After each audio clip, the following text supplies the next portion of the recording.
Hello everyone, welcome to my channel where I share new trades on stock market as I take them and share the performance of my portfolio. Of course, the portfolio is really important to me because that's how I make my living. You probably already know I live on this RV you can see behind me, and we're just getting it ready to go on our big winter trip.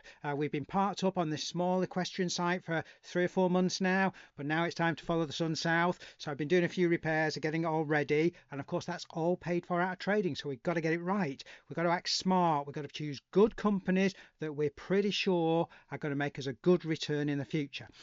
I've got a new trade to add. Well, added a new trade this month. I'm going to share that with you in a moment. And I've also identified 2 of the trades we already own that if you haven't got, now's a good time to buy. They've pulled back, but they still look like really solid trades. Now, remember, the whole point of our trading plan is to act like smart traders. We're kind of imagining that we're making similar decisions to the big hedge funds and the big successful traders we all hear about. And so we're very careful to make sure we cover a few bases. The first one is we look at the company, what it makes and what its competition is, because we've got to be pretty sure their product's going to sell. The second thing we look at is the financials of this company. We want to be pretty sure we can forecast a break-even date, and we want to be almost certain we can see growing profits, growing revenue in the relative short term that makes the company's share price undervalued. And finally, and it is finally, it's almost a kind of postscript, the technical charts. We want to make sure we're not buying some hype. We don't want to be buying when the thing's just shot massively upwards, and we don't want to buy just as it collapses down to the ground. We want to buy near the bottom, so we give us, it just increases our chance, doesn't it, of success. And I think today's company hits all of those marks. The company we're buying is Hesai. You may not have heard of Hesai, and if you haven't, that's great, because it shows how undercover they are, how people are not looking at them. The Wall Street analysts not got into them yet. They're too small for Wall Street analyst interest, and they're Chinese. Lots of people don't like the Chinese companies. I don't understand why. We've been having Chinese stocks on the US markets for 30 years now, and ever since then people have been telling us, oh, in the next 2 or 3 years they'll all be gone. In fact, in 2021 CNBC had this big article where they said all the Chinese stocks will be gone by 2024. Well, look, we're in 2024, nothing's happened. So we're going to get into it now. We're going to look at Hesai in detail. We're going to look at the strong buy portfolio, which is where I make all of my money, and then we're going to look at those 2 stocks that I think also might be of interest to you. If you're enjoying this video, please hit the like button, boop the like button, I'm supposed to say. On the screen now, we've got the article I wrote about Hesai, and has since been published on the Seeking Alpha website. And there's just a few important things I want to pull out of this. The first one is the size of this market. Look at this, growing at 39% compound annual growth rate, expected to hit 21 billion by 2029. And Hesai have got 37% of that market, so we think they're going to be selling $7 billion by 2029. That makes them a big company, and they've got a solid gross margin as well. The next really important thing is this: 19 OEMs have chosen to use Hesai's product. That's more than any other company in this marketplace. It includes the top Chinese market, and 4 out of the top 5 robotaxi companies in China are using their product. A lot of these companies have signed exclusive contracts with Hesai. That almost guarantees a future, doesn't it? Exclusive products where they've said in advance what they're going to need. I think they're going to be a huge company. I think their product is going to do really well. One last thing to talk about here. Do you remember I mentioned the chart? Well, we can see from this chart here, look, we are not buying any hype. This thing has come down in price and has flatlined, and just a little bit of a turn that we're hoping to catch as it goes higher. So we're really confident about this. Let's talk a bit about LiDAR though, exactly what it is and what it does. So LiDAR is one of the 3 methods that autonomous cars or more intelligent cars will use for seeing what's in front of them. The other 2 possibilities are radar and cameras. Now, Tesla say they're only going to use cameras, but I think they're going to pull away from that. It's just not going to be safe using cameras. We know the problems of cameras. They can't see in snow, they can't see in fog, they don't do very well when you move from really bright light to really dark light. And if you don't want to have to stop because your camera can't see through the snow. The 2 other options are radar and LiDAR. Radar, we all understand how radar works really, and we've already got one of the radar companies in the portfolio. We've got Arbe, the Israeli company. I think they're going to do really well out of LiDAR. Again, a very small company, but we like to buy small companies that are going to grow in the future.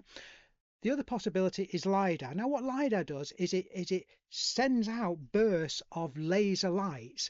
These laser lights hit an object, reflect back to the car, and the car's intelligence, its AI, can work out what's called a point cloud. It's like a 3D map of everything around the car, and the AI will work out exactly what that point cloud represents. So it can see if it's a person or if it's a car or whatever it is, and it gives the car an understanding of what's around it. Now, for safety, I think we're going to need multiple sensors. We're not going to have just cameras or just radar. We're probably going to have all three, so every possibility is covered. Each of these devices costs like $100, $200, so there's no problem having multiple ones on board, and I think they're all going to be successful. That's why we've got Arbe, and that's why we've just added Hesai. I've got 3 slides I want to share with us now from my mathematical model. This is the first one, key line items showing the revenue, and we can see this revenue is been going up. But that little dip there caused by a poor quarter 1. They reported that a lot of their customers had excess stock, and you know, if you look at quarter 2, it looks like they were telling the truth there, that there was nothing in that to be worried about. But look at the improvement in free cash flow. That's fantastic news. If we go into look at my cash flow forecast, we get this chart, and the really important point is this bottom line here. Look, we're showing undervalued or loss making for the next couple of years, 2024, 2025. All of these figures are in Chinese currency, not in dollars, but we got the break even in 2026. The top line, the revenue, this here, that's 7,600,000, no, that's 7.6 billion Chinese yuan. That comes from 37% of the forecast market size. So that assumes the market grows as expected and they hold their market share.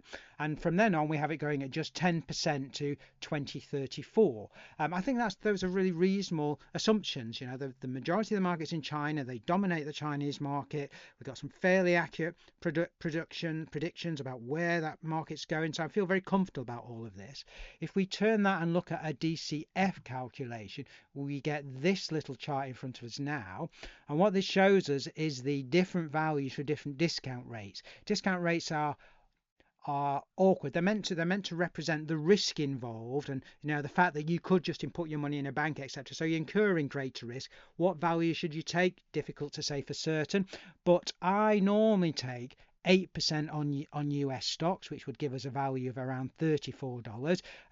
We could go down as low as 12% on Chinese stocks, which gives us $29, but the current value is only $5.15. So we're looking at between 500 and 800% increase. It looks fantastic from a financial sense. This is the strong buy portfolio on the screen now. We can see we've got 14 trades. We're winning about 79% of them, and the return today is 119% in 40 months, which is fantastic. And it's because of that kind of return that we're able to live the life we do. Another really important point is the win to loss ratio. Look at this. We know we're at 7-to-1. That means, you know, every win is $7, every loss at $1 if you work out the ratio. So that's really good. We can see the Hesai trade down here at the bottom, already added, been on for 6 days now, losing 8% as I said earlier, but it's no big deal. That's kind of what happens in the early days of trade. We expect them to go up, we expect them to go down. The 2 trades that might be of interesting, one of this first one that we took up here, Bluebird, the 4th trade we took on this particular stock portfolio, it's been going for 355 days. Currently showing a return of 140%. A couple of months ago that was over 200%, so it's come back a lot. We'll look at the chart in a moment to show why we think that might be a good price to buy. We still like Bluebird. Price has come down from a couple of reasons. One is there's been a bit of a management changeover, but in my mind nothing major. And secondly, one of the Wall Street analysts pulled back on their expectations and quoted a few things about the fact they didn't think the current round of stimulus will be quite as big as expected, or that the government would have trouble getting that money out to Bluebird. didn't really buy that those excuses at all. And although we've lost one analyst, we've had two more come in, giving them a positive return. When we first took this trade, there were virtually no analysts involved, but now there's 7 or 8 that are very positive to buy, and just that one guy on hold, not sure he's got it right there. So we're interested in Bluebird for a new trade. I don't add to my positions, but if you don't already have them, it might be a good time to take them. I couldn't add NUI because it's already 12% of the portfolio. That's above my maximum. I don't add to anything over 10%. The other two really that are potentially of interest are Burner Technologies and EHang, both of which made very large sudden gains and then pulled back a little bit, so it might be interesting to look at. I'll look at both of those charts in a moment. Also, Burner Technology is the company that make the non-lethal guns, or the less lethal guns, and they just released their quarterly results. They hit revenue, beat it slightly, they hit earnings per share, but one area that the market didn't like so much is the profits were down a little bit because they've increased their marketing spend. If you remember when we first spoke about Burner, they had this genius idea of using conservative political influencers to as their main marketing campaign. It's caused a huge growth in their business, and they're just putting a little bit more money into it.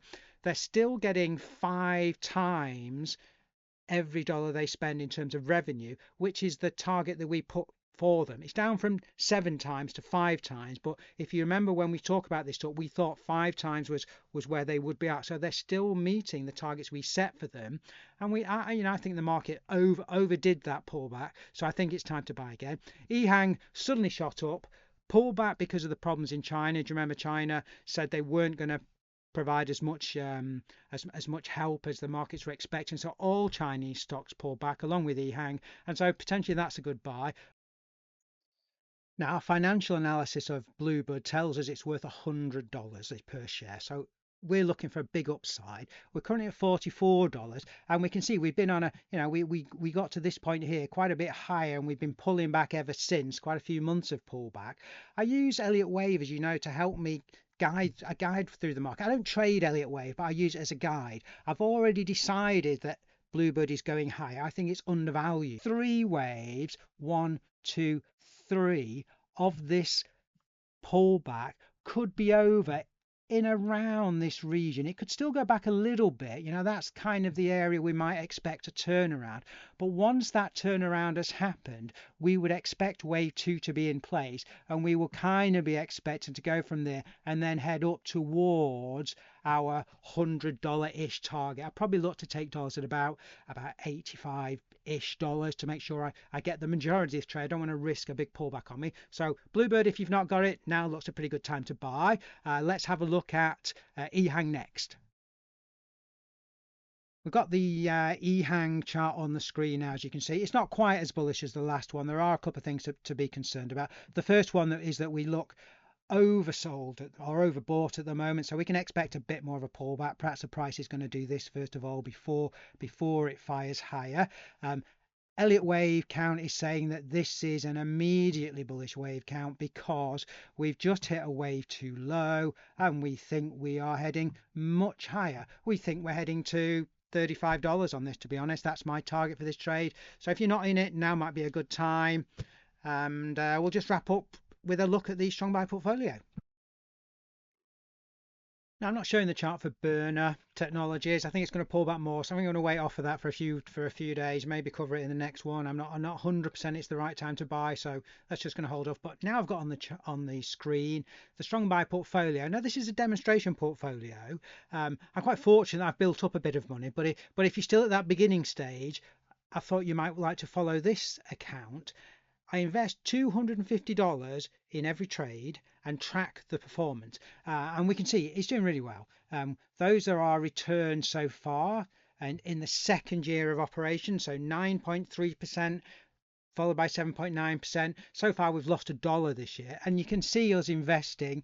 So that's the Hesai trade going in at 247, one trade at 241, but then the previous month we sold a few shares as well as buying a few, so the investment was still $333, so a reasonable amount, I hope, for people to follow. Now, if you're enjoying this video, please will you hit the like button, or subscribe if you want to see more about it. There's just one little chart I'm going to share before I go.